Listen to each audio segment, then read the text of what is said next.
শুভ সকাল। অষ্টম শ্রেণীর সকল ছাত্রছাত্রী বন্ধুদের, শিক্ষার্থী বন্ধুদের আমার পক্ষ থেকে আন্তরিক প্রীতি, শুভেচ্ছা ও ভালোবাসা। তো কথা না বাড়িয়ে সরাসরি আমি চলে যাচ্ছি পাঠে। অষ্টম শ্রেণীর একটি বিষয়, ব্যাকরণের বিষয় হচ্ছে দল। এটি খুব গুরুত্বপূর্ণ একটি বিষয়। এই বিষয়টি আমি ছাত্রছাত্রী বন্ধুদের সম্মুখে তুলে ধরছি। তো দল আর কিছুই না, দ ল দল। এর ইংরেজি প্রতিশব্দ হচ্ছে মোরা, এম এম ও আর এ। এটা হচ্ছে ইংরেজি প্রতিশব্দ। দল ইংরেজি প্রতিশব্দ হচ্ছে মোরা। তো এই দল আমরা কেন পড়বো বা কেন এই পড়ার প্রয়োজনীয়তা? না, দলটি আমরা যদি দল সম্বন্ধে যদি আমাদের জ্ঞান থাকে, তাহলে আমাদের উচ্চারণ, বানান এবং সার্বিকভাবে আমাদের যে বাংলা যে পাঠ করা, কবিতা পাঠ করা বা গল্প পাঠ করা, প্রবন্ধ পাঠ করা, এই পাঠের বিষয়গুলো অতি সুন্দরভাবে উপস্থাপন করা যায়। বিশেষ করে যারা কবিতা পাঠ করেন বা কবিতা আবৃত্তি করেন, এই দল তাদের ক্ষেত্রে খুবই গুরুত্বপূর্ণ। তো যাই হোক, এই দল হচ্ছে আর কিছুই না, এটি খুব সহজ বিষয়ই বলা যায়। তো দলটি হচ্ছে, ছাত্রবন্ধুরা, দল হচ্ছে বাকযন্ত্রের স্বল্পতম প্রয়াসে বা এক ঝোঁকে যে ধ্বনিটুকু উচ্চারিত হয় তাকে বলা হয় দল।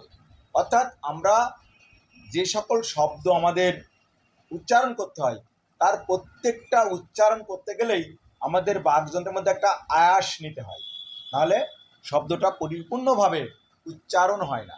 সেই কারণে আমরা যত দ্রুতই উচ্চারণ করি না কেন, একটি শব্দকে উচ্চারণ করি, যেমন মানিকনগর, মানিকনগর আসতে বললেও মানিকনগর আসতে বললাম, জোরে বললে মানিকনগর। এর থেকেও যদি জোরে বলি বা দ্রুত বলি, মানিকনগর। কিন্তু দেখা যাচ্ছে যে আমি যত দ্রুতই উচ্চারণ করি আর যত আস্তে উচ্চারণ করি, এই যে মানিকনগর শব্দটা উচ্চারিত হতে আমার বাকযন্ত্রটা মানিকনগর 4 বার কিন্তু আয়াস নিয়ে নিচ্ছে বা 4 বার ঝোঁক পড়েছে। অর্থাৎ এই জন্যেই যারা ব্যাকরণবিদ তিনারা বলেছেন যে বাকযন্ত্রের স্বল্পতম প্রয়াসে বা এক ঝোঁকে যে ধ্বনিটুকু উচ্চারিত হয় তাকে বলা হয় দল। যেমন মানিকনগর শব্দটি আমি লিখছি, মা নিক ন গর। এর মধ্যে মানিকনগর শব্দটা আমি লিখলাম। দেখা যাচ্ছে যে এই শব্দটি উচ্চারণ করতে আমার বাকযন্ত্র কয়বার থেমেছে বা ধ্বনি আয়াস নিয়েছে। তো দেখা যাচ্ছে যে মা একবার, একটা যোগ, মা নিক ন গর।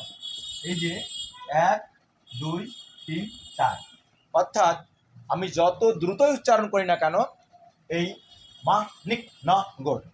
মানিকনগর কিন্তু আমার বাকযন্ত্রটা ধ্বনি আয়াস 4 বার নিয়ে নিচ্ছে, মানিকনগর। এই 4টা বার আমার বাকযন্ত্র থেমেছে। তো এখন কথা হচ্ছে যে এই দল, আমি বললাম যে বাকযন্ত্রের স্বল্পতম প্রয়াসে বা এক ঝোঁকে যে ধ্বনিটুকু উচ্চারিত হয় তাকে বলা হচ্ছে দল। তো এই দলের আবার ক্লাসিফিকেশন আছে বা দলের শ্রেণী বিভাগ আছে। কি কি? এই দলকে আবার আমরা দুটো ভাগে ভাগ করছি। কি? এক হচ্ছে দেখো শ্রোতা বন্ধুরা, দেখো, এক হচ্ছে মুক্ত দল, আর 2 হচ্ছে রুদ্ধ দল। আচ্ছা, এর আবার এই মুক্ত দলের আবার নাম আছে। এই মুক্ত দলের আবার নাম আছে স্বরান্ত অক্ষর, আর রুদ্ধ দলের নাম আছে ব্যঞ্জনান্ত অক্ষর বা হলন্ত অক্ষর। তাহলে মুক্ত দলের আবার একটা নাম আছে স্বরান্ত অক্ষর বা মুক্ত দল, আর ব্যঞ্জনান্ত অক্ষর বা রুদ্ধ দল বা হলন্ত অক্ষর। এর আর একটা নাম আছে হলন্ত অক্ষর। এই রুদ্ধদলের আবার রুদ্ধদল, তারপরে হচ্ছে তোমার হলন্ত, হলন্ত, হলন্ত অক্ষর, আর একটা হচ্ছে ব্যঞ্জনান্ত অক্ষর, ব্যঞ্জনান্ত অক্ষর। তাহলে রুদ্ধদল, হলন্ত অক্ষর বা ব্যঞ্জনান্ত অক্ষর। আর মুক্তদলের একটা নাম আছে, সেটা আমি বললাম কি, স্বরান্ত, স্বরান্ত অক্ষর। এইটুকুই আমাদের জানার বিষয়, যে এই দলকে আমরা দুভাগে ভাগ করলাম। একটা হচ্ছে মুক্তদল বা স্বরান্ত অক্ষর, আর দ্বিতীয় হচ্ছে রুদ্ধদল বা ব্যঞ্জনান্ত অক্ষর বা হলন্ত অক্ষর। এখন কথা হচ্ছে যে তাহলে কোনটা মুক্তদল আর কোনটা রুদ্ধদল, এটা আমরা কিভাবে বুঝবো? তো এটা আমরা বোঝার সহজ পদ্ধতি হচ্ছে যে যে দলের সঙ্গে বা যে অক্ষরের সঙ্গে স্বরবর্ণ থাকবে তাকে বলা হয় মুক্তদল। মুক্তদল কাকে বলে? মুক্ত দল কাকে বলে না, যে অক্ষরের শেষে, যে অক্ষরের শেষে স্বরবর্ণ থাকবে তাকে বলা হয় মুক্তদল। যেমন মা, বাবা, কাকা, এইরূপ যদি শব্দ আসে, যেমন এই মা, মা শব্দটির মর সাথে কি আছে? ম যত আ, মা। এই বাবা শব্দের সাথে কি আছে? ব যোগ আ, ব যোগ আ, এই হলো বাবা। কাকা, তাহলে কর সাথে আ আছে, কর সাথে আছে, এইরূপ। অর্থাৎ যে অক্ষরের শেষে স্বরবর্ণ থাকবে তাকে আমরা বলবো মুক্তদল বা স্বরান্ত অক্ষর। এবার যে অক্ষরের সাথে শেষে ব্যঞ্জন বর্ণ থাকবে তাকে আমরা বলবো রুদ্ধদল বা ব্যঞ্জনান্ত অক্ষর। যেমন জাম, বর্গের যে আকার ম, জাম, কাম, ধাম। এই যে জাম একবারে উচ্চারিত হচ্ছে জাম, কিন্তু এই মোর সঙ্গে কোনো বর্ণ নাই, অর্থাৎ স্বরবর্ণ নাই। কাম, মোর সঙ্গে কোনো স্বরবর্ণ নাই।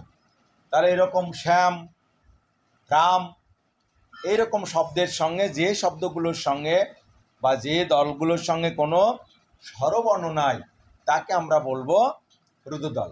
এইবার কথা হচ্ছে যে তাহলে আমরা একটা বড় শব্দ বিশ্লেষণ করে তার মধ্য থেকে কিভাবে মুক্তদল এবং রুদ্ধদল আমরা বের করব, সেটা আমাদের পরীক্ষায় থাকে, আর সেটাই আমি এখন দেখাবো।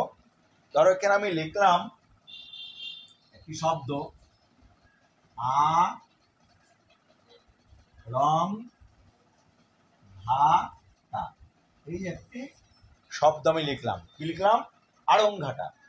আমি যত জোরে উচ্চারণ করি আড়ংঘাটা, আ রং ঘাটা, স্লো করে উচ্চারণ করলাম। এবার মিডিয়াম উচ্চারণ আড়ংঘাটা। তাহলে আ রং ঘাটা 4 বার কিন্তু আমার বাকযন্ত্র আয়াস নিচ্ছে। কিভাবে? আ রং ঘাটা, এই 4টা উচ্চারণ কিন্তু আমার হচ্ছে। যত জোরেই আমি উচ্চারণ করি, যত দ্রুত, জোরে বলতে যত দ্রুত উচ্চারণ করলেও এই 4 বার আমার বাকযন্ত্র আয়াস নেবে। আবার আসতে হবে, যেমন আ রং ঘাটা, আ রং ঘাটা 4 বার হলো। এবার যদি দ্রুত বলে আড়ংঘাটা, তবুও কিন্তু 4 বার আমার ধ্বনি আয়াস নিচ্ছে। তাহলে এই যে আ, এই শব্দটি আ, এটি হচ্ছে স্বরবর্ণ, তাহলে এটা এমনিতেই স্বরান্ত অক্ষর। আ, অ, আ, হ্রস্ব দীর্ঘ এগুলো আমরা সবই জানি স্বরান্ত অক্ষর। তাহলে এই আটা সরাসরি স্বরান্ত অক্ষর বা মুক্তদল।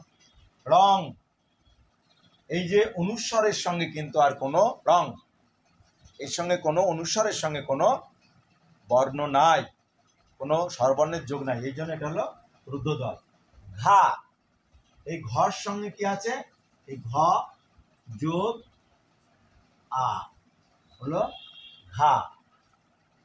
টর সঙ্গে আছে আ, টর সঙ্গে আছে আ, ট যোগ আ।